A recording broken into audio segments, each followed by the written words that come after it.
If we talk about photojournalism, we talk about authentic images that should document what has happened at a certain place. And I think this information that it gives is attacked now from different sides. One side is an economical side. To be a photojournalist has been a profession that is not well paid. And from my work with different photo organizations in Germany, I know that if you take a portrait of the German Chancellor on the cover of Spiegel magazine, which is the top end of possible magazines, you get 600 euros. It's not enough, to pay your living. So most photojournalists did commercial photo jobs on the side. And I have been given workshops for Freelance, which is the major organization of photojournalists in Germany. And I've learned that they did food photography in the past, or for companies or advertising. And the competition in those commercial photo jobs is becoming bigger and bigger. But the actual amount of jobs is becoming less and less because companies or advertising agencies that used to give those jobs to photographers in the past are now using AI and building up their own AI team. That means the financial situation of photojournalists is going to become very difficult in the future. Most magazines and picture editors don't have it on the radar. The second problem is that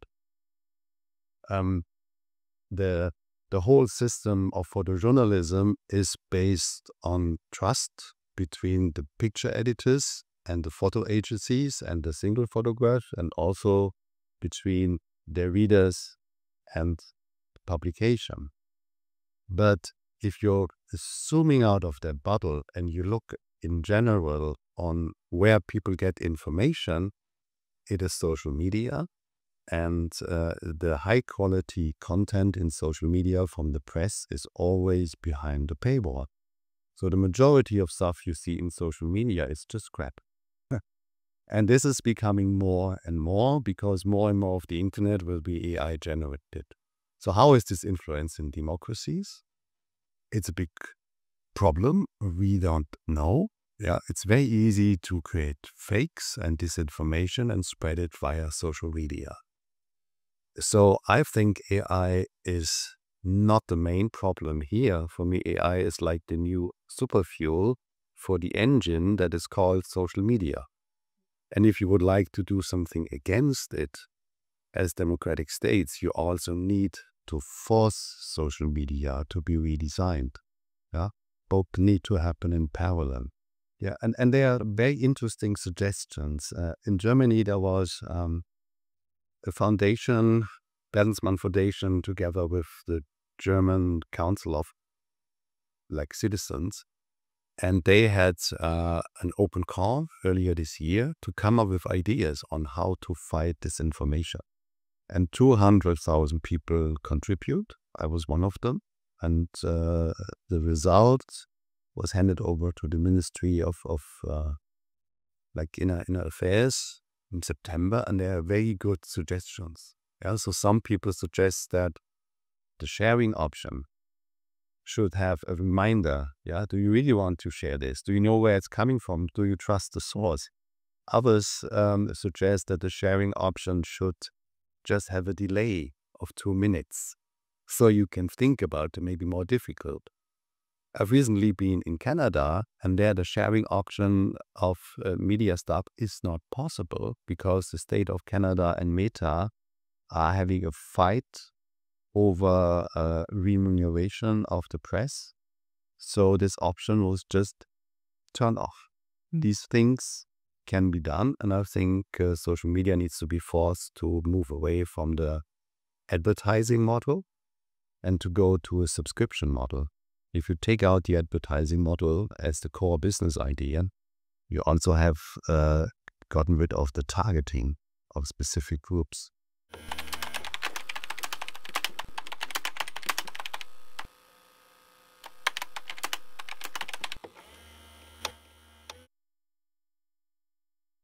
There are many questions here. I would like to start with Baudelaire and the similarity, because all the accusations that painters had towards photography 200 years ago are similar to what photographers accuse AI of. As photography was a threat for painting and took away jobs, which is like the realistic portraits of people, it also opened up new possibilities for painting. And that was the start of the history of the 20th century of painting as we know it today, where painting is freed from having realistic depictions and can become very experimental. Now AI is taking away jobs from photography, but interestingly enough, it's not the documentary part. This is left. Yeah, the authentic image can't be replaced, but what AI is taking away is anything that is imagined, symbolic.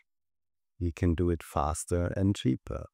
So here it's just the opposite, where when photography was attacking painting, painting could become experimental, and now AI is attacking photography. Photography has only left the traditional part of documentary, but that's the sad thing. How is it going to continue in the future is something we can only respond to if we understand what creativity really is. And having had an interest in creativity theories for a long time, I only see one theory by Margaret N. Bowden, who is 20 years old, that can help us understand how it works and how we could move on. And she is separating creativity into 3 different categories. It is combination, and that is something we see show very often. It's combining given content. Yeah? It's like Batman dressed as Barbie. And then you have exploration, and that is looking more closely at a given structure. And my perspective here is that into this direction, and an AI could look behind me, under my chair and behind the images, and take all of this into account. And this is where I see a big plus for science. And given content and given structure is training data. And the big question is there something else that is not related to the training data? And for Margaret and Bowden, it is transformation. It is making a leap out of what we know and creating something else. Yeah, having a paradigm shift. So if this would be a foundation of us to move on with creativity, it means we can outsource combination and exploration, but we need to set up whatever we do in a structure that we have the materials feed the AI. And then whatever the AI does with it will be our material to concentrate on the transformative part and make this part larger. Because if we look at creativity in general, I think the majority of what we produce is combination. You see it in music, where new music styles are created by combining old styles and taking bits and pieces. And you see it in the mainstream of AI. Mainstream is just combining things without thinking ahead and thinking, why should I have a person with a head like an animal? What does it mean? Where does it lead me to? AI is forcing us to become more aware of what it means, what creativity is, what intelligence is, what consciousness is. But it could also be that maybe there is no transformation creativity. Maybe you could also see this as a mix of given content and structure, and then we can be replaced. But what can't be replaced is that an AI has no intention to create anything. It needs a prompt. And we as human beings, we want from the moment we are born. We want to eat, to drink, to sleep, to be put on a toilet, and it never ends. And an AI doesn't want anything.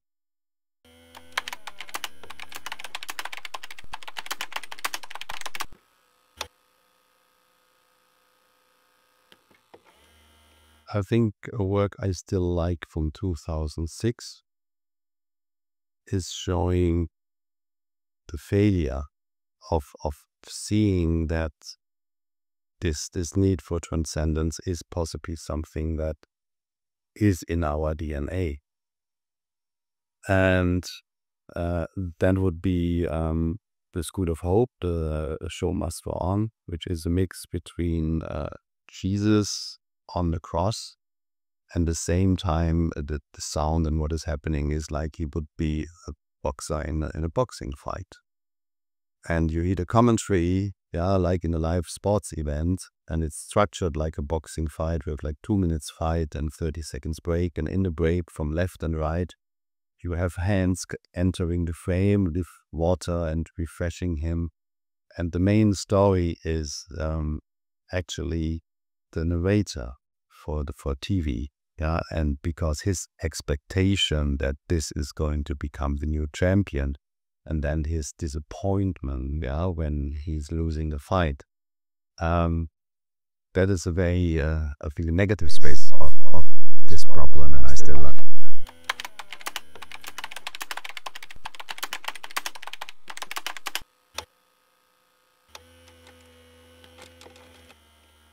No, I think it's structurally connected, just the terminology is changing. Where for Jung, the collective unconscious is archetypes that come with the structure of our mind, that are timeless and the same across cultures. And what we have in the training data is a mirror of mankind because it was collected from the internet, but the archetypes in the training data is what people call bias. I think there's an overlapping part. Bias, it's like a certain perspective on the world that a teacher, that if you ask for an image for a teacher, in the beginning, you always got a white woman in her 40s. And that is a totally biased that this is how it should look like. But at the same time, the teacher in the Jungian understanding is an archetype that belongs to us, like mother, father, and teacher is one of it. It is just filled with a certain perspective of a culture or training data, and then it's called bias. So they are connected. Yeah. I see bias all the time, and there are artists that only concentrate their work on making this bias visible. I see it and I work around because I'm not interested in the bias.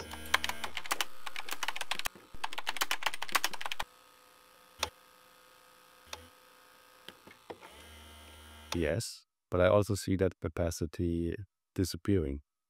Oh. In the early days, where it was very problematic to have fingers, hands, and limbs right, you got a lot of mutations and grotesque images, and then the uncanny was everywhere. But all the platforms are trying to push it back to have a certain glossy sugar coating on everything. But what I'm trying to do with art is it's an invitation for an inner journey.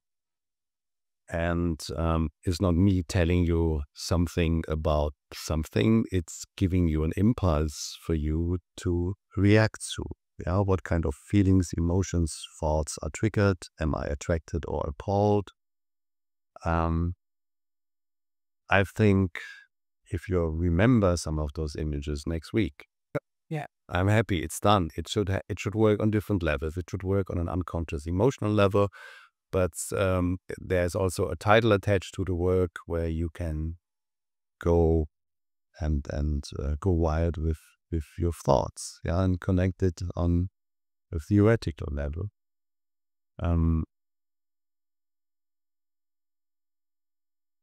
But did it answer your question, or is something open?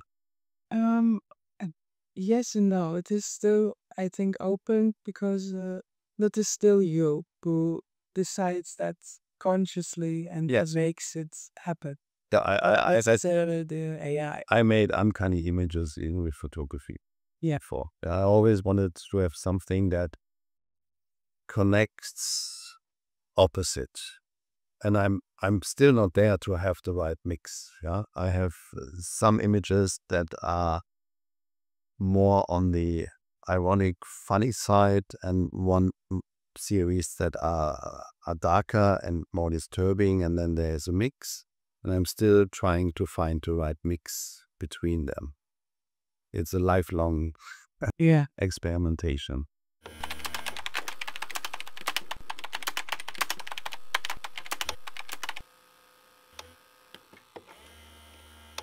Yes, that's a big problem. Yeah, because you only and study it again. It is a big problem because fake images can happen today and are contemporary, but you can also create historical fakes. Yeah, you can rewrite history. You can narrate alternative histories, and that can become a problem. So today, we still remember that 1.5 years ago, there was this image of Trump gets arrested, or the Pope in this Balenciaga jacket. But in 100 years or in 200 years, is this knowledge gone? Yeah, is still the image left? Will people think it has really happened? We don't know. Yeah, and it's a challenge. Yeah, for any historian and archives. Yeah, that there will be more and more fake historical pictures, and they are very well in manipulating people. Yeah. I I think it reminds me a bit of Mandela effect. Mhm. That in that it's still getting people together, and then you talk as a group. That you just maybe argue also and say, no, it was like that, no, it was like that. And I think in a way it will bring people together. That maybe a little bit closer just Mm. because of this reason. I'm not that optimistic. I'm not pessimistic. I'm trying to be realistic. We'll see. We'll see. Because what I've realized over the last 20 years with social media, that people are comfortable in their bubble and they want to believe what fits to their perspective, and you can't convince them otherwise, yeah, with no proof and facts.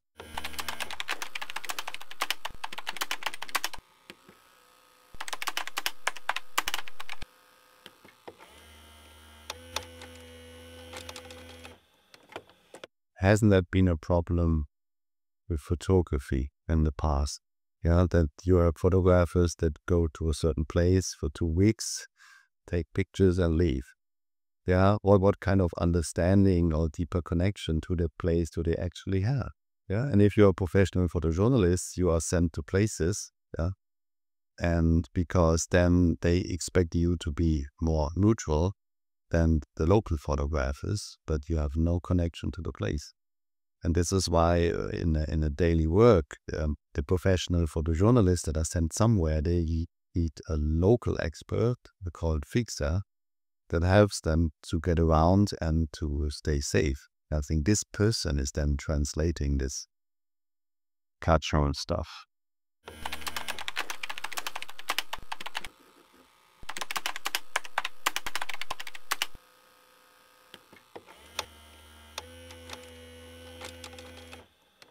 Each new technology is promising a democratization of creativity. It's not the first time. Photography was the same. But does it actually happen? I don't think so. Okay. Yeah. If you look at photography becoming the predominant medium with being part of what we have in our pockets as a smartphone, so many pictures taken, but how many of those people who take the pictures are photographers or photo artists? And I think it's the same working with AI. And for me, there are different groups of people working with AI. And it depends on the person and the background. I love to work with AI because for me it's a knowledge booster. I work with my experience and my skills in the prompting and in the evaluation.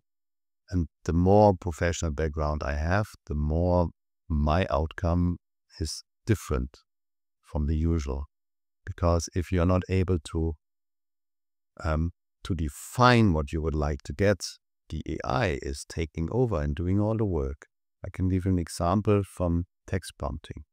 In text prompting, you can define 13 elements. The subject, what should be on there, man, dog, cat, woman. But then you need to specify, to solidify what kind of cat you would like to have, because otherwise you get a statistical average or statistical average of a woman, depending on the platform. And on Midjourney, it's always 25 long hair, same model.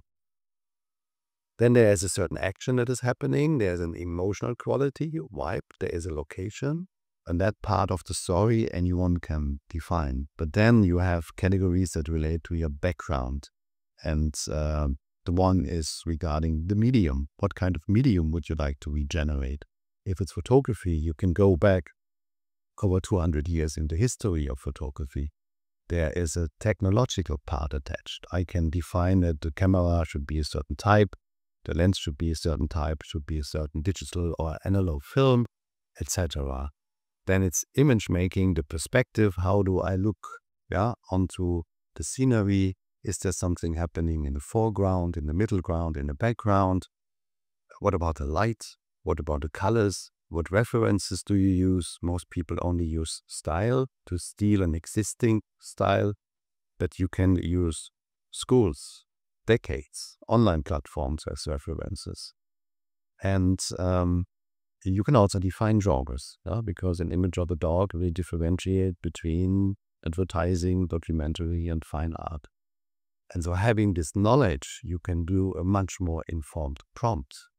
If you don't have this knowledge, you will ask for a picture of a dog chasing a cat. And all the other parameters that you could decide are decided by the AI. And that means, what does it mean? It means that in the past where you have not been able to create a decent outcome, you can do now because AI is doing it for you, and the low level of image quality will disappear. If you don't have this knowledge, you will ask for a picture of a dog chasing a cat. And all the other parameters that you could decide are decided by the AI. And that means, what does it mean?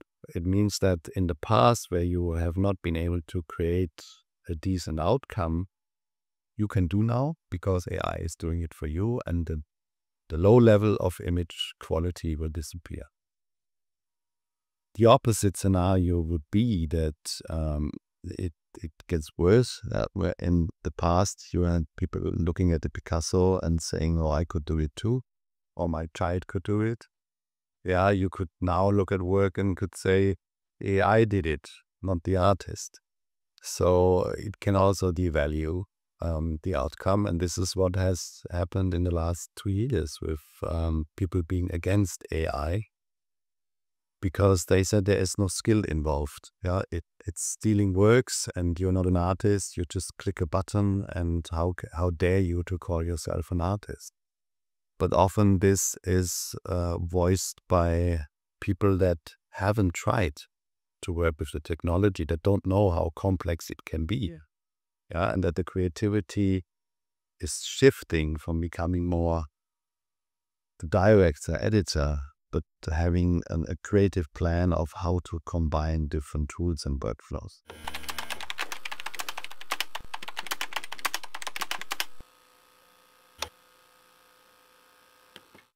I think I can express stuff that I have not been able to express with photography, because I would have needed a special effects team.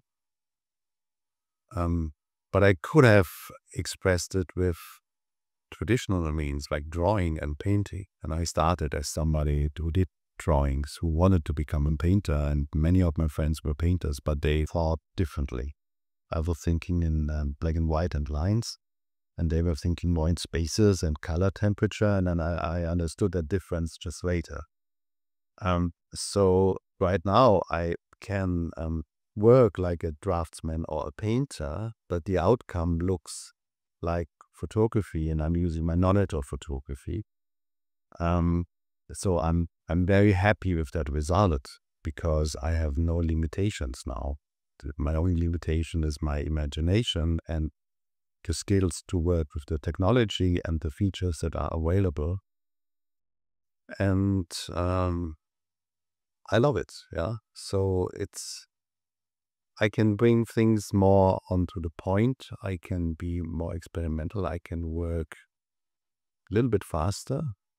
And it's like a tool I always wanted to have without knowing. Yeah, it's like made for me. Yeah, So you connect it more with your work. I do, but I was never afraid to show some vulnerability. Yeah, but I had a work where this was outsourced. I had a video work after my father died and a friend of mine committed suicide, which is called the Weeping Song. I have 3 female actors sitting in a corner in a white dress and weeping. And it's like 12 minutes until the emotion, is having a peak and then going down again. And I was addicted to cyber sex between 2000 and 2002. And later I did a video work out of this, and I did many recordings and material and edited together to something that shows the emptiness I had at the time and how I wanted to fill it. And it is, I think, would not be able to show it here because talking on what is allowed to show in the audience, that is, you can enter with kids. Yeah, I can't even show it online anymore. Yeah, it was on a hidden link on YouTube. After 10 years, they found it and deleted me in very negative points. I think I still have it on Vimeo because there it's okay. Yeah, but it really became a problem of where to store it. So I think showing vulnerability is how we can connect with others. Yeah, and it's a part of life. And why should I hide it? Because if everything is glossy, what are we talking about? Is it art or is it fashion or advertising?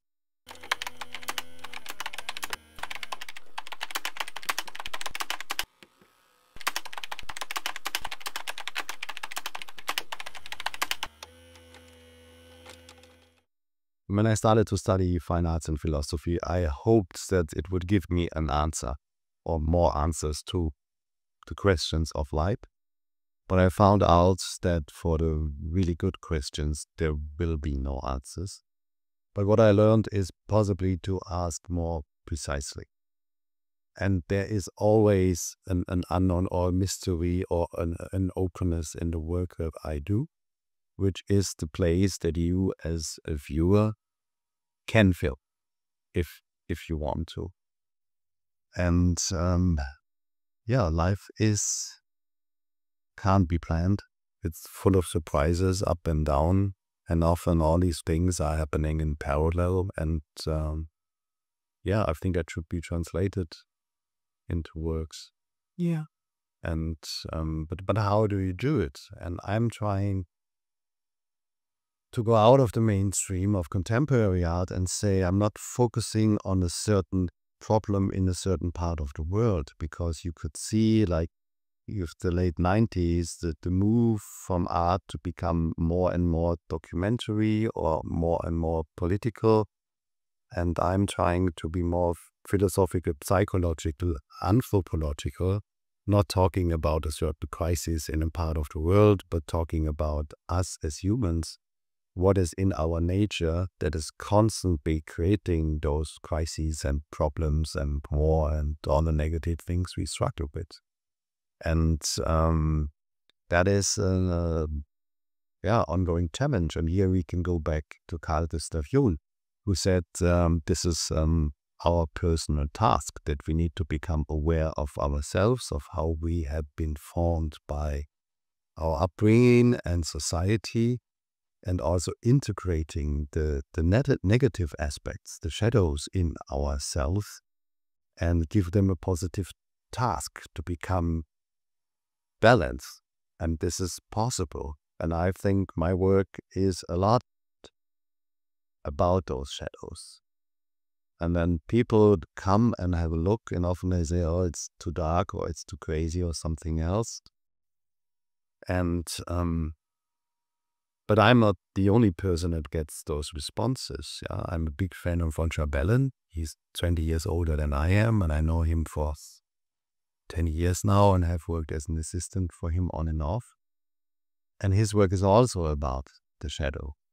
And his response when people say, oh, it's so dark and creepy, he says, well, this is possibly a response of people that have not been willing to confront their own shadow, which is okay. But I think there should be a room in art to do that, because otherwise it's just entertainment.